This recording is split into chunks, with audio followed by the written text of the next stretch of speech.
Masak soto ayam resep turun-temurun. Assalamualaikum teman-teman. Sebelum masak soto ayam terlebih dahulu aku mau masak nasi. Kita cuci berasnya terlebih dahulu biar bersih.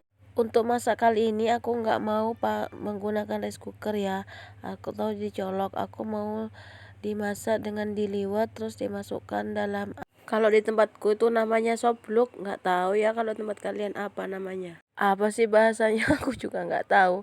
Dangdang mungkin ya, dandang mungkin. Kemudian wajan yang untuk buat ngeliwat itu kita isi air dan hidupkan kompor. Lalu masukkan beras ke dalam wajan yang udah diisi air tadi. Gunakan api kecil saja biar di bawahnya nggak gosong. Jangan lupa sesekali diaduk karena kalau nggak diaduk di bawahnya akan gosong. Aku kalau emang nggak sibuk paling suka masak nasi pakai kayak gini daripada langsung dicop atau dimasukin rice cooker. Sambil nunggu berasnya setengah matang dan airnya nyusut, kita siapkan dandang atau sopluknya dulu. Jangan lupa diisi air dulu ya, dikit aja, jangan banyak-banyak. Kemudian penyaringannya jangan lupa dipakai juga. Nah, kalau udah seperti ini, nasinya setengah matang dan airnya sudah menyusut, kita matikan kompor, kemudian diaduk-aduk dulu ya, biar di bawah tuh nggak gosong, dan kemudian kita masukkan dalam dandang ataupun sopluk tersebut. Pindahkan nasi yang setengah matang tadi ke dalam sopluk, kemudian diratakan, biar nanti hasilnya masaknya sempurna. Setelah selesai kita tutup, kemudian kita masak dengan api kecil saja dan nanti akan masak-masak sendiri. Jadi sambil nunggu nasinya masak, kita siapkan untuk membuat soto. Nah, di sini udah ada 2 paha ayam yang tadi aku udah beli di pasar. Kemudian kita cuci bersih paha ayamnya sambil diremas-remas, sesekali dicabuti ya kalau ada sisa-sisa bulunya. Nah, paha ayam ini kesukaan Upin Ipin, ayam guring. Tapi untuk kali ini aku nggak mau buat ayam guring ya Upin Ipin, aku mau buat soto aja. Siapkan ulekan karena akan membuat bumbunya. Masukkan bawang putih dan saudara kembarnya bawang merah. Lalu masukkan lada dan saudara sepupunya ketumbar. Masukkan 2 biji aja cabai rawit biar ada sedikit pedasnya.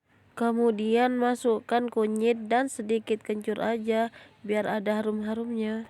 Terus tambahkan 3 biji kemiri aja, jangan banyak-banyak. Masukkan garam dan micinnya juga. Kemudian diulek sampai halus. Kenapa aku namakan resep turun-temurun? Karena saat aku kecil dulu nenek sering buat soto ini. Dan kemudian setelah nenek meninggal, tante yang membuat soto ini saat aku pulang ke rumah. Jadi sekarang aku belajar ke tante resep dan cara membuat soto seperti ini. Nah, setelah bumbu halus seperti ini siap untuk dimasak. Siapkan panci di atas kompor, kemudian tuangkan minyak, lalu nyalakan kompor, api kecil aja biar nggak gosong. Tunggu sampai minyaknya panas, kemudian masukkan bawang pre biar ada harum-harumnya.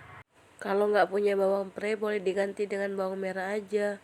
Yang penting bisa digoreng biar ada harumnya. Kemudian bawang diaduk-aduk sampai sedikit layu dan tercium harumnya.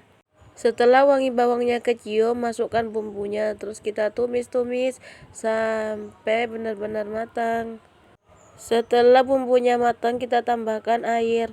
Kalau belum cukup dengan 1 gelas, kita bisa tambah lagi menjadi 2 gelas. Aduk-aduk sampai bumbunya tercampur rata.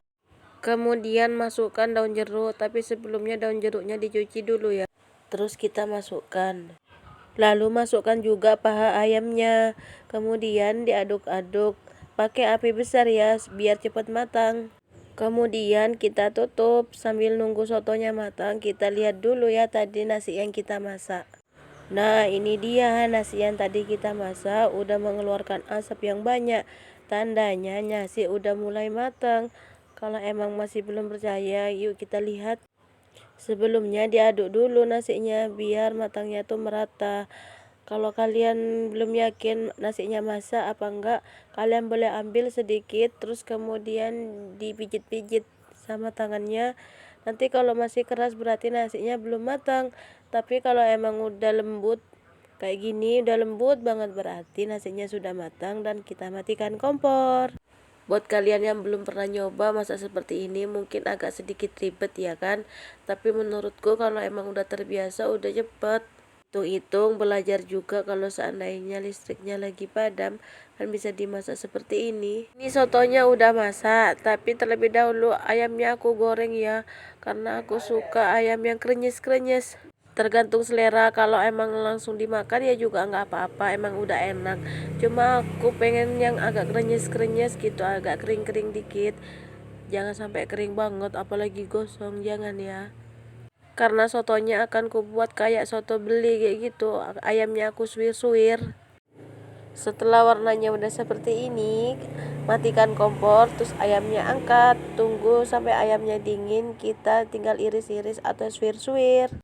Sotonya udah matang dan perintil-perintilannya juga udah matang. Ini ayamnya udah aku suwir-suwir, terus aku tambahkan telur yang udah direbus, kemudian gubis yang masih matah, dan kemudian aku tambahkan soun, nasinya juga udah masak. Dan cabenya dikit aja, jangan banyak-banyak karena aku sama suami nggak terlalu suka pedas. Dan soto pun akan siap untuk disajikan. Masukkan nasi, tapi jika kalian pecinta lontong boleh juga kok sotonya dipakaikan sama lontong. Kemudian kita kasih soun di atasnya nasinya, diratakan seperti ini. Kemudian tambahkan gubis mentah, kalau kalian nggak suka boleh di skip, nggak apa-apa. Kemudian tambahkan telur yang udah direbus, yang udah aku iris-iris seperti ini, sesuai selera, mau banyak sedikit terserah selera ya. Kemudian kita taburi dengan ayam tadi yang udah aku suwir-suwir. Kemudian nasi yang sudah dilengkapi dengan segala perintilan tadi kita siram dengan kuah soto ini. Kalau aku beli soto ataupun buat sendiri emang kuahnya itu harus banyak biar enak dimakan, seruput seruput kayak gitu. Nah, nasi sotonya udah selesai, tapi jangan dimakan dulu. Gak afdol rasanya kalau belum ada pedas-pedasnya. Dikit aja, jangan banyak-banyak. Terus gak lupa aku kasih sedikit air perasan jeruk biar ada seger-segernya. Gak tahu kenapa setiap aku makan soto selalu aku kasih kecap. Mau beli atau maupun buat sendiri. Walaupun gak banyak, dikit aja, yang penting ada kecapnya. Beda sama pak suami, dia gak suka pakai kecap. Yuk kita dicoba. Bismillahirrahmanirrahim. Enak. Rasanya enak. Kalian bisa coba sendiri ya buat kayak gini di rumah. Auto pak suami akan nambah lagi. Resepnya pun aku udah tulis di atas ya. Ya udah, sampai di sini dulu videoku kali ini. Sampai ketemu di konten memasak selanjutnya. Semoga hari-hari kalian menyenangkan. Assalamualaikum. Dadah.